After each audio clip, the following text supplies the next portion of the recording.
जय माता दी, जय श्री राम, जय हनुमान। आपण मानक आम चैनल माँ की शक्ति बाबा की भक्ति की स्वागत। आज आम वीडियो माध्यम जाना हनुमान बाबा को प्रसन्न करवा खुशी करने आपड़ क्यों मंत्र पढ़ी पारे जो मंत्र पढ़े से मंत्र पावर केते से मंत्र पढ़ले कौन कौन होता है। तेरे जदि आपण भिडियो भल लगे तेज लाइक शेयर सब्सक्राइब करेंगे और अन्य मानक शेयर करेंगे। मुझे बहुत भिडियो कही आप हनुमान चालीसा पढ़ा पूर्व हनुमान पूजा करने पूर्व आप राम नाम ने जय श्री राम को डाके सीताराम हनुमान नाम ने कि रामस्तुति पढ़े ये सब जिन आपको कही किंतु आपड़ ता सहित गोटे मंत्र भी जो मंत्र बहुत पावर थाए और राम मंत्र से मंत्र पढ़ा द्वारा आप हनुमान बाबा खुशी कर राम भगवान को खुशी करेंगे। यही मंत्र जो मंत्र मुझे कहूँ से मंत्र आप रामायण बही आनीपर से रामायण बही देखिए से मंत्र ही लिखाई हनुमान बाबा खुशी करने हनुमान बाबा पूजा करने पूर्व यही मंत्र ही पढ़ा ही आवश्यक से लिखाई। आप सब मन रखु जिते आप हनुमान बाबा पूजा कर हनुमान बाबा पूजा करती राम भगवान पूजा करती सब मन रखिए डाकिया पूर्व आगे राम को मंत्र रामस्तुति पढ़ा कथा कि आप स्तुति जय श्री राम नाम ये सब जानते किंतु मुझे जो मंत्र कहूँ से मंत्र यदि आम प्रतिदिन 108 थर बा गोटे माला आप करती आपण बहुत दिव्य अनुभव हो और आपको भगवान को दर्शन मिल पार किंतु यही मंत्र आप प्रतिदिन हनुमान बाबा पूजा करने पूर्व थे शेष थे पढ़ी पारे। से मंत्र द्वारा ओम राम रामाय नम ओम ओम राम रामाय नम ओम ओम राम रामाय नम ओम यही मंत्र बहुत पावर थाए। मुझे सब कहे मंत्र पूर्वर मंत्र पर ओम नगेवा कारण मंत्र लॉक करने यही गोटे वीडियो अच्छी आप डिस्क्रिप्शन जाए देखिपारे और से वीडियो नाम है मंत्र किपर लॉक करें।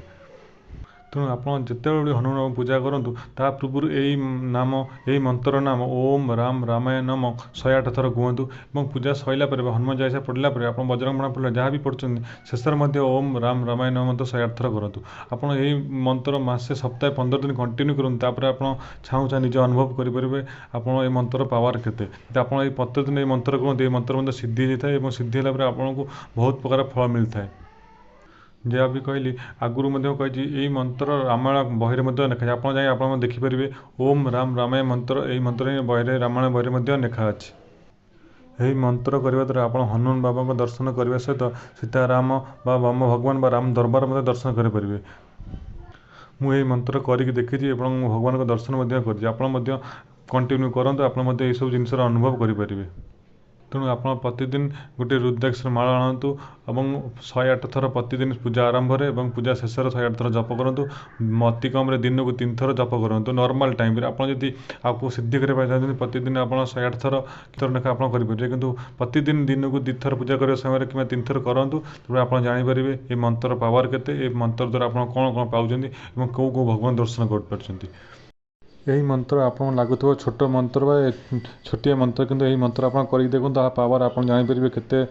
प्रचंड पावर बा केते पावरफुल मंत्र। जहाँ भी आज मंत्र कहली मो गुरुजी निर्देश और भगवान कृपार मुझे कर अनुभव पाई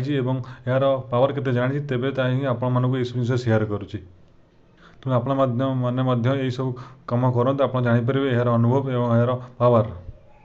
मुझे मंत्र आउ थे कहीदे स्क्रीन में आप देखिपारे से मंत्र ओम राम रामाय नम ओम ओम राम रामाय नम ओम ओम राम रामाय नम यही भाव में आप 108 थर ना मंत्र जप करूँ आप जानीपारे यार अनुभव व यार पावर केते अनुभव है आप कमेंट करें। तेरे आप वीडियो भल लगे तेज लाइक शेयर सब्सक्राइब करेंगे और अन्य मानक शेयर करूँ और आज रोचे जय श्री राम।